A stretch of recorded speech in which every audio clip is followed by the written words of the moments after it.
Dando continuidade ao primeiro bloco, voltamos a ter um papo produtivo com Mãe Palmira de Inhaçã. Mãe Palmira, agora viemos agora com uma pergunta muito pertinente a nível nacional e como a senhora, com essa gana de conhecimento que estou bebendo aqui já há um bom tempo, essa fonte, eu queria perguntar para a senhora, Mãe Palmira, o que a senhora define, qual o propósito da sacralização dos animais nos terreiros? Qual seria o propósito disso? Sabemos que é temas de debate, de diálogo, de discussão, de diferentes segmentos. Porém, o mais interessado somos nós. Eu gostaria de saber da senhora qual seria o propósito. Bem, primeiramente eu posso dizer a você que a sacralização de animais, ela não é somente das comunidades de terreiro afro-brasileiro. Muitos segmentos religiosos fazem a sacralização. O que é a sacralização? É você unir o profano ao sagrado. Você está ofertando qualquer coisa ao sagrado. Isso pode ser os animais, pode ser a folha, pode ser o alimento. E no nosso caso, a sacralização de animais, tudo de um animal, ele é reaproveitado dentro do espaço comunidade terreiro. E somente poderá ser sacralizado aquele animal que aceita ser sacralizado a uma divindade, fazendo a união, essa união entre o profano e o sagrado. Muitas das vezes, entendendo, os animais não aceitam, então temos que trocá-lo por outros. Os animais não aceitam? O animal não aceita ser sacralizado. Por exemplo, tem um ato que nós vamos dar uma folha para o animal comer. Se o animal não pegar essa folha, se ele não comer essa folha, nós não podemos sacralizá-lo. Entendi. Temos que trocá-lo para outro animal. E de uma grande detalhe, nós aproveitamos a carne, nós aproveitamos o couro, nós aproveitamos tudo aquilo que se serve dentro do espaço comunidade. Nada é jogado fora, nada é feito, vamos dizer assim, com ritual macabro, com sofrimento do animal, não tem essa. E na realidade é o repasto da comunidade terreiro. O repasto? A alimentação, é o que todos nós vamos comer. Porque ninguém vai comer um animal, vamos dizer, vivo. Você tem que sacrificá-lo. A senhora tinha mencionado que as comunidades de terreiro eram praticamente de redutos quilombola. Sim. E dessa forma, com a questão de repasto, que se alimentava... Como até hoje, todos os animais sacrificados em comunidade de terreiro são o alimento da própria comunidade, ou muitas vezes, até quando excedente, ela é dividida em torno dessa comunidade para as pessoas carentes. Nós distribuímos, né, muitas carnes, porque às vezes os membros da comunidade de terreiro não comem, por exemplo, a carne do cabrito, não gosta. Então, sempre tem aquele que leva para repartir para alguém que come. Entendo. E os restos que nós despachamos numa mata fechada, aonde o que é de grão as aves comem, os restos, né, dos ossos, aquilo tudo é colocado na mata, os animais comem, e o que os animais nem as aves comem é a comida da própria terra. Devolvemos a grande Nhanlá, a grande mãe, que é o planeta Terra, a porção tirada dela. Porque ela, se resto, que nem animal, nem a ave comeu, ela servirá de quê? Será adubo orgânico da própria terra. E ali nascerá novos, vamos dizer, um novo pé de milho, um novo pé de quiabo e um fortalecimento até mesmo dos animais que ali estão. E se ninguém comer, é adubo, entendendo?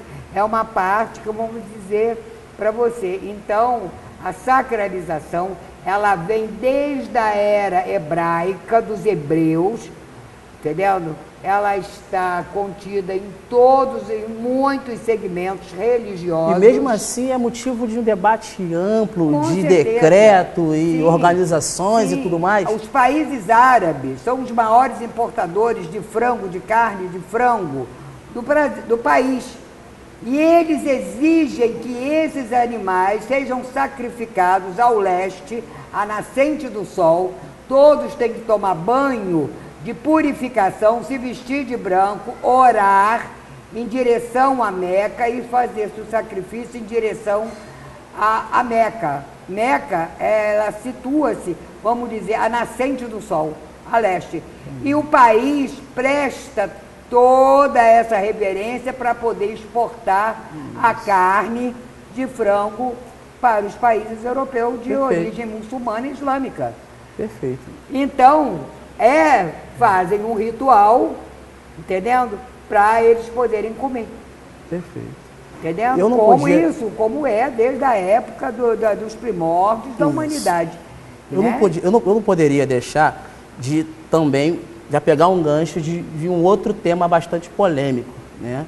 E eu gostaria também de entender, no ponto de vista da senhora, a questão até que ponto a implementação da Lei 10.639 ela possa ser benéfica a uma sociedade mais justa. De que forma, de repente, até que ponto ela possa contribuir para uma sociedade mais justa diante do quadro de intolerância racial, diante dos quadros que hoje é bem claro, a questão do racismo, a questão das injúrias, que a todos os dias nos assolam aí nas televisões, nos jornais. Eu queria saber até que ponto esse ensino na grade curricular possa estar nos tornando pessoas, uma sociedade justa. Eu acho que essa pergunta ela é muito pertinente, entendendo? Eu acho uma pergunta de grande valia, né, para o nosso povo. Eu devo dizer a você que essa lei ela foi uma luta das comunidades de terreiro, daquilo que eu falei para você, da fundação do IPELSE, que foi aqui em Mesquita, na casa de finado Delcio de Omoluque, Jairo, firmou o IPELSE. Então, foi quando se fez um movimento das comunidades de terreiro contra a intolerância que determinada seita fundamentalista mandava se invadir o espaço terreiro, né, e acabar com tudo. E quando começamos a fazer essas reuniões dentro das casas, apareceram vários professores, várias pessoas de universidades que eram da religião, que eram feitos, que eram iniciados e eram professores. E viu-se daí a necessidade do ensino da parte africana. Porque é muito assim, mas ensina-se a África. O quê? Só se ensina da África aquela parte feia, entendendo? Da escravatura. Que negro, ele só servia para puxar carroça, para trabalhar na agricultura, para trabalhar... De uma forma a depreciar toda a questão do negro. Exato, na mineração. Mas a escola nunca ensinou os negros que se libertaram dos seus grilhões, que arrebentaram as suas correntes, e se tornaram até ricos e famosos. A escola nunca ensinou sobre os irmãos Rebouças.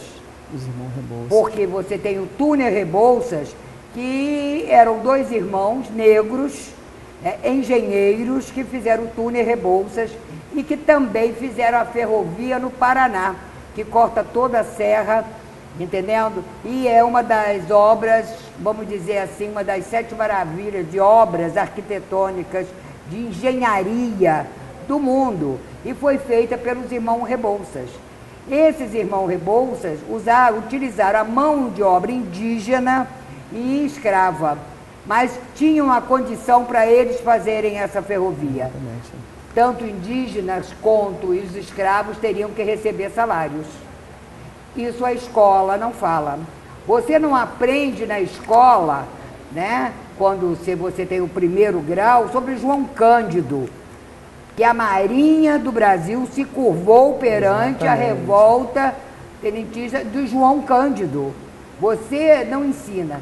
Então, quando você ensina no colégio somente que o negro apanhava, que ficava no tronco, mas não fala dos negros que se tornaram ricos e famosos, entenderam? Que se libertaram dos seus grilhões, que voltaram para a África como os malês, entendendo?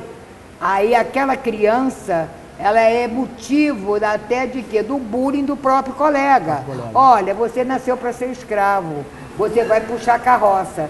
Isso eu falo porque eu tive uma escola aqui dentro da comunidade durante 3 anos e a gente via o que essas crianças que vinham de fora até de colégios públicos, o que elas sofriam. Exatamente. E a gente falava... De uma certa forma, sofrem, né? Sim, talvez seja até mais tolhido, de uma certa forma, até mais mascarado, mas ainda acontece. Sim, porque não era do interesse do clero dominante, nem do governo dominante, de falar dos negros que venceram a escravatura. Isso. Que se tornaram ricos. Negros, a Caixa Econômica tem vários documentos negros que compraram a sua alforria. Isso. A abolição da escravatura em 1988, o Brasil praticamente só tinha 2% de escravos. Então, entendeu? Porque era do interesse daqueles que tinham fazendas, porque tinha mão de obra barata. Então esse seria um ponto crucial, empoderar o negro com a questão da Lei 10.639, por conta das suas origens e o seu ponto, onde pode chegar, né? O outro lado da história Exatamente. também da escravatura, né? Você tem que falar da escravidão e tem que falar da superação de tantos negros. De que forma isso acontecia? Para elevar ao amor próprio daquela própria criança negra dentro da escola. Exatamente. E de uma determinada forma. Eles ter o conhecimento de onde os seus antepassados vieram. Perfeito. Qual era a cultura dos seus antepassados. Que é uma cultura que é toda voltada em que, como você é uma pessoa importante para a sua comunidade. O respeito e a dignidade, entendendo? Do ser, daquele componente daquela comunidade, né? Ele é importante para a comunidade, então ele tem que respeitar. Ser de uma forma um exemplo, né? Ser um exemplo. Ele tem que respeitar o velho, porque foi o velho que ensinou a caçar e a sobreviver. Tem que respeitar a criança, porque a criança será o velho de amanhã que vai alimentá-lo. Entendendo? Então, é essa coisa da comunidade e se inteirar. A criança, ela é importante. O quanto ela é importante para a sua própria comunidade, né? Entendi. Que é o que nós temos, o candomblé, por exemplo, né? Nós temos a nossa religião, que nós respeitamos o nosso mais velho. Nós respeitamos. Ainda ensinamos as crianças a respeitar, a tomar a benção, a dar o lugar para o mais velho sentar. Isso... O primeiro a ser servido é o mais velho e a criança. Eu estou aqui já me remetendo. Eu estou aqui já me remetendo a vários fatores, porque a minha criação foi toda baseada nessa questão de respeito e ao mais velho, né? De qualquer forma. A hierarquia. Exatamente. Né? O pai e a mãe sentam na cabeceira. Mãe Palmeira, mais uma vez, foi um grande prazer. Eu não contenho em falar para a senhora mais uma vez o quanto é importante, o quanto é maravilhoso ouvir, beber na água da sua fonte de conhecimento. Para mim está sendo um grande prazer. Acredito que nossos amigos que estão em casa não devem pensar diferente, até porque é o que nós precisamos, de desmistificar algumas coisas que são nos atribuídos, e a senhora com certeza nos agraciou com esse diálogo. E mais uma vez eu peço uma mensagem para o nosso povo, de que maneira eles possam se unir mais em prol de um objetivo na qual algo seja benéfico de uma forma geral ao nosso povo, porque a senhora sabe que é muito complicado nos unir e discutir algo que nos favoreça sem que tenha que bater na porta de alguém quando se quer algo. eu sou uma pessoa que como eu disse para você, entendendo? Eu não sou política, tenho minha religião, sou politizada, isso aí com certeza. E uma coisa que eu gostaria muito de pedir aos meus irmãos de religião, meus irmãos de fé, seja ele umbandista, candomblessista, seja ele da messiânica, seja ele da Assembleia de Deus, de tudo, união. Nós temos que ter representantes dentro do poder público para nos defender. Porque hoje vimos que aprovaram, né, acabaram com a demarcação das terras indígenas. Hoje em dia, daqui a pouco, são os quilombolas que perderão o seu espaço. E vemos todo um movimento dentro da Assembleia, né, Legislativa, um movimento para se fazer leis para proibir a sacralização de animais, enfim, para se terminar com a religiosidade brasileira, quer dizer, principalmente essas de cunho afro-brasileiro. Entendendo? Então, que todos se posicionassem em favor de candidatos que tenham o objetivo, que tenha, vamos dizer, o compromisso, a responsabilidade de nos defender, de não aprovar leis que venham a nos prejudicar. Perfeito. Para que possamos seguir com a nossa religiosidade, com o nosso amor, as comunidades de terreiro fazendo todo o trabalho social que elas fazem, entendendo? Porque é muito triste. Perfeito. Né? A gente, antigamente, o escravo, o negro, ele tinha que ir para o mato, ele tinha que usar de subterfúgios para ter a sua fé. E eu pergunto, será que teremos que voltar a esse estado de coisa? Não. Vivemos num país democrata, entendendo? Temos a lei, né, da ONU, que todo indivíduo tem o dever, tem o direito de ter a sua religião, o seu credo, desde que respeite o outro. Nós não queremos nem mais nem menos. Perfeito. Queremos respeito. E isso nós merecemos. Perfeito. Quanto a brasileiros. Muito obrigado mais uma vez. Mais uma vez, agradeço a presença, Mãe Palmira de Inhaçã. Dizer para a senhora que Conexão Espírita é o espaço nosso para discutir todas essas questões que acabamos de discutir. Cultura, religião, fé. Dizer para nossos irmãos que o espaço está aberto para uma discussão ampla, uma discussão de ideia, uma discussão de valores, na qual a nossa nação, a nossa religião, o nosso axé está precisando muito. E a senhora iniciou muito bem. E digo mais, é uma série. Então, outros líderes, outras pessoas influentes estarão dialogando aqui conosco e dizer o que a senhora tem a dizer para essas pessoas que virão ainda mais discutir toda essa questão religiosa na qual eu acabei de falar para a senhora. Bem, eu agradeço a você, agradeço ao Conecta Baixada, agradeço ao programa. É uma oportunidade de falar um pouco, né? Falar muito do pouco que eu sei, porque certamente o que eu sei da história de Mesquita é a partir de 1970. Pessoas que moravam aqui há muito mais tempo devem saber histórias que eu não sei, né? Pessoas que têm mais tempos de casa aberta e conhecimento, mas gostaria muito que todos vocês viessem, que expusessem, porque nós precisamos de dizer assim, com licença e dê licença, eu vou passar com Alá de Oxalá, na paz do Senhor, Xangô é o meu axé e Oiá é o meu vento que eu respiro. Então, vamos à luta, entendendo? E não vamos desistir jamais. Desde já. Olorum e Xaibocô de Dedaió. Nossa, é muita informação. Axé. Muito obrigado. Nos encontraremos no próximo programa.